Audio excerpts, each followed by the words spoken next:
Namaste, viewers, and welcome to this concluding episode of Shastri, The Great Conciliator, the book talk with Dr. Sanjeev Chopra on his book, which is also going to be in Hindi. Fantastic title, Jai Jawan, Jai Kisan. We just talked about the war. The earlier episodes covered his death in Tashkent and so forth. But in this concluding episode on this book, Dr. Chopra, can you tell us, where Pakistan and India stood at this critical juncture? You see, 1964 when Shastri took over. In fact, thank you, because my favorite chapter is called Shastri's India versus Ayub's Pakistan. Because this is a chapter where I'm trying to, to capture what India was like in 64, what Pakistan was like in 64. So the fact is that in terms of GDP, in terms of military alliances, in terms of military power, in terms of economic strength, Pakistan was perhaps, it had an edge over us. But what was also happening was that at around the same time, Pakistan was losing out on many things, because by 60s, India was beginning to recognize the diversity within India. The linguistic provinces were being made. We were making, we were having regular elections. Everything was happening on time. Pakistan, in the meanwhile, had 8 prime ministers during this period. Pakistan had been governed by 4 heads of state and 7 prime ministers. And what was also happening was that by this time, whereas And India, a couple of them bumped off, at least one of them. So, the point was that while India was reorganizing herself, Pakistan was breaking. Pakistan decided to abolish the states. Pakistan abolished Punjab, Sindh, it abolished Punjab, Sindh, and the Northwest Frontier Province and Baluchistan, because they thought that, it should be one unit, that is the West Pakistan and East Pakistan, because demographically it was very clear that if it is a one man, one vote adult suffrage principle, then the governorship or the rulership had to go to East Pakistan. East Pakistan. Because that is where the majority lay. And that is where, so, how long could you have held how long would the Punjabis have held on to power? Because it was actually power held by the Punjabi elite, by the military elite, which was controlling that. So there's this basic difference between Shastri's India and Ayub's Pakistan. Now look, the fact is that India's, one of the first things which we had talked in the last episode also was that India was in for an agrarian revolution. So India not only said that we shall abolish zamindari, India actually managed to abolish zamindari. Not managed to, it was an article of faith with the Congress. That we will have equality in land reforms. In fact, if you know, the very first amendment to the Constitution was to ensure that zamindari abolition takes place. Now, whereas India was doing this, Pakistan had no such thing as land reform. Therefore, land management in Pakistan. So, the adult suffrage without economic equality or without some degree of egalitarianism will not happen. And in fact, if you recall, as has been said, that liberty, equality, fraternity, they all have to go together, without which things won't happen. So this is one of the fundamental differences between India and Pakistan. We were becoming more fraternal. We were beginning to recognize, these chief ministers are very strong. Political parties are there. There were 7, 8, 9 political parties, all of them very strong. You just mentioned, as you were talking about Swatantra Party, we're talking about the Communist Party. The Communist Party was a very, very strong force. The PSP was a very strong force. The Janasangh was becoming a big force in Punjab.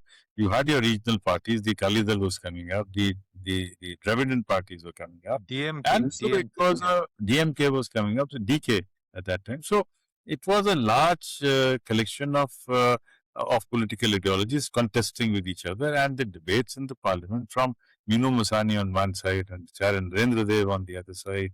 And, so it was and the press was free. You had all kinds of newspapers. So this was the India that was evolving. And on the other hand, you had a Pakistan, which took a lot of credit in the military brass. Not that our generals were not good, but our generals were part of a democratic polity.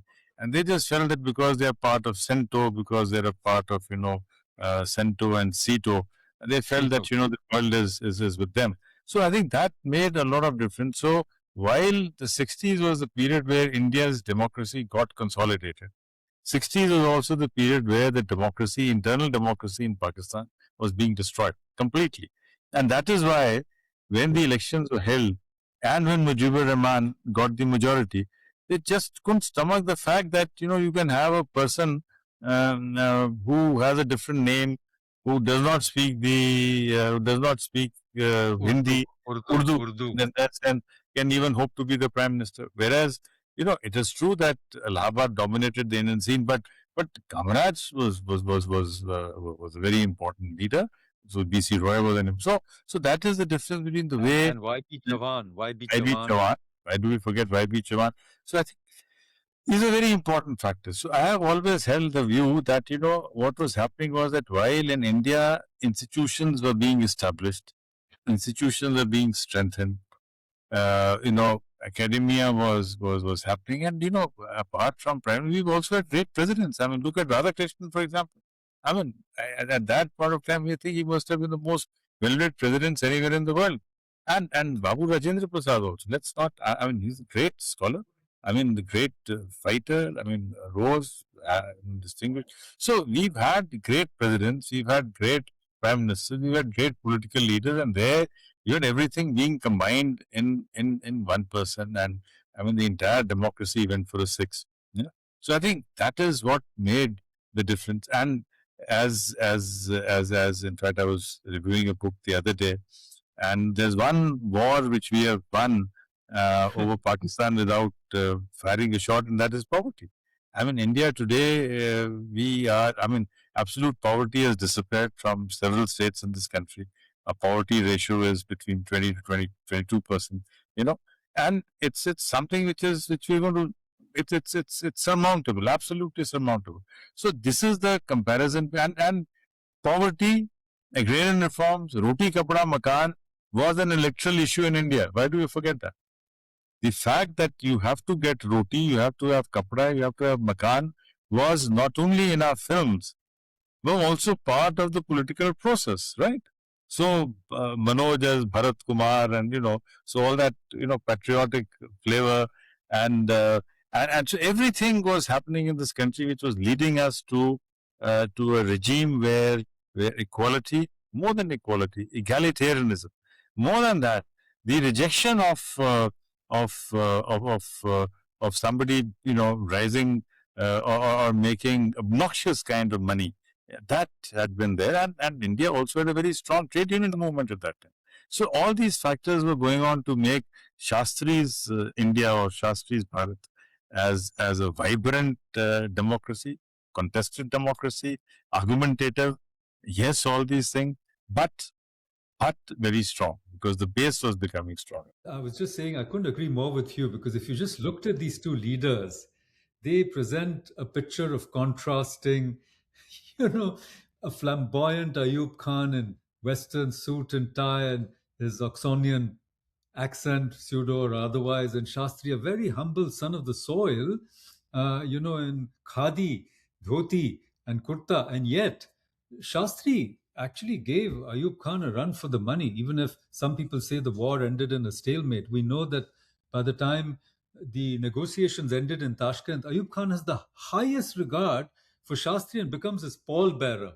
But I wanted to go back to the most important point you've made, that the institutional frameworks for a great nation, which in a way Nehru laid the seeds, but it was Shastri who actually consolidated them, whether it was the White Revolution, the Pulse Revolution, agri reforms, Operation Flood, Green Revolution. But in the end, I wanted to also come to our topic, a topic that both of us like to talk about, which is education, the intellectual life of India. You already said that we had a very learned president, Sarvapalli Radhakrishnan, who was the Spalding Professor of Sanskrit and of morals in Oxford, but was a great philosopher, a great statesman. He was our president, our second president.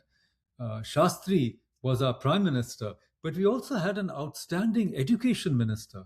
Muhammad Ali, Karim Bhai, Chagla, MC Chagla. He was also the person who represented us in the UN.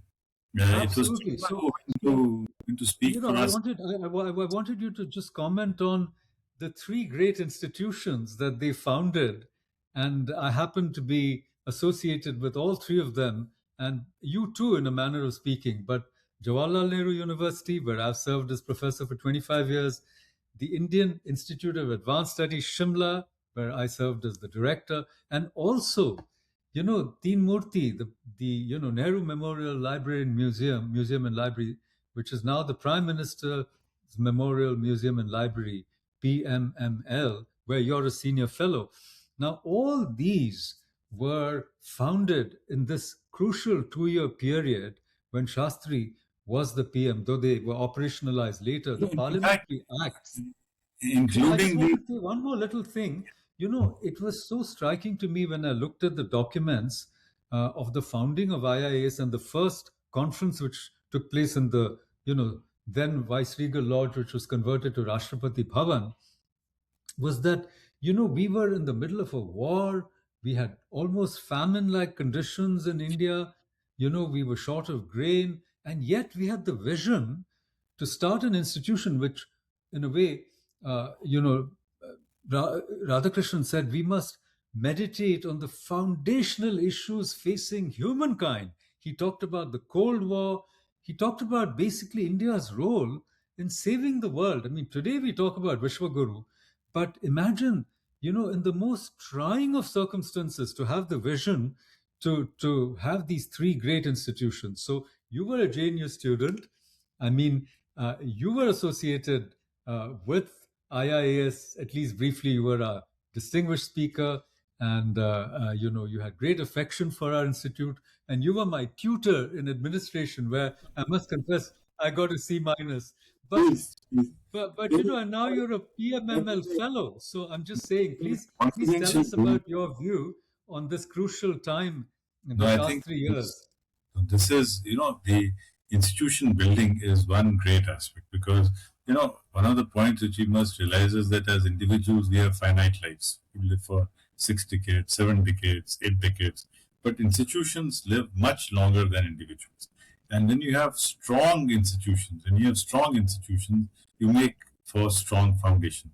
In fact, again, I'll get back to agriculture to give an example that, I've always held the view that for when you to discuss agriculture, you look at institutions, you look at technologies, and you look at policies because technologies and policies will mean nothing unless there is an institutional embedding in them. So that institutional embedding is very, very important.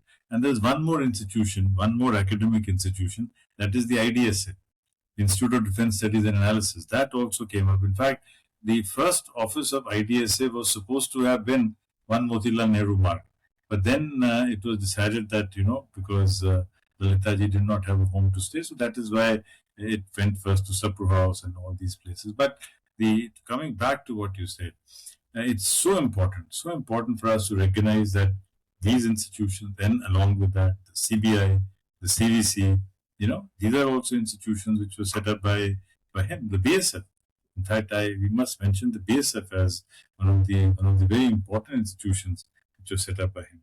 And the founding of BSF actually dates back to the time when he was the Home Minister, because when he was the Home Minister, he wanted the state armed polices to collaborate with each other.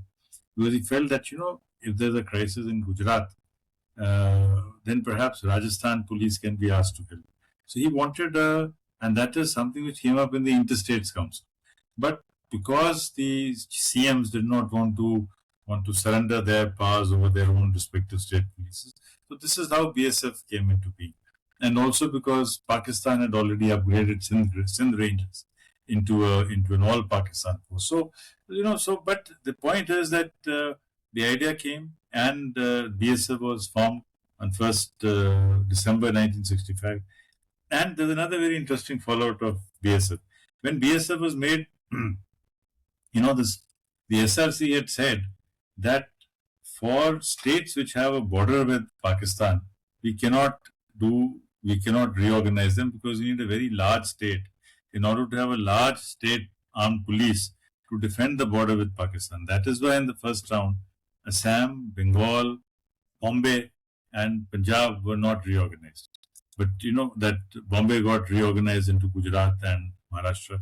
And then once the BSF was made, the argument that you need a very large Punjab to have a very large Punjab police in order to defend the border, that argument got knocked out. And therefore, first December 65, BSF was made, and 1st November 66, Punjab was created. So even in the creation of Punjab, the background work or the credit which ought to have gone to Shastri for having created the BSF, which then created the ground condition for removing that obstacle for Punjab becoming a linguistic state, that got removed. What about Shastri and Labasna? Was there a connection? No. He did give 2 speeches to the Institute of Public Administration on administration. There was an Administrative Science Congress which was organized by S.S. Khera, who was then the Cabinet Secretary. We have 2 known speeches of his on administration, but no. This institute was named after him in 1973 when Mr. Rajeshwar Prasad was the director of the was the head. Yes, so wonderful. And we look forward to the Hindi book. Maybe we can even record an episode on the Hindi version of this book. You can hold it up one more time. The Great Conciliator, Lal Bahadur Shastri, and the transformation of India. In fact, viewers, we've dealt with this transformation in all our episodes, and Shastri played a crucial role in this crucial phase of independent India's, I would say, very difficult period of challenges. Thank you, Dr. Chopra, for joining us. Thank you. Thank you so much. Like, share, and subscribe Always to our channel, and we'll see you soon. Thank you. Thank you.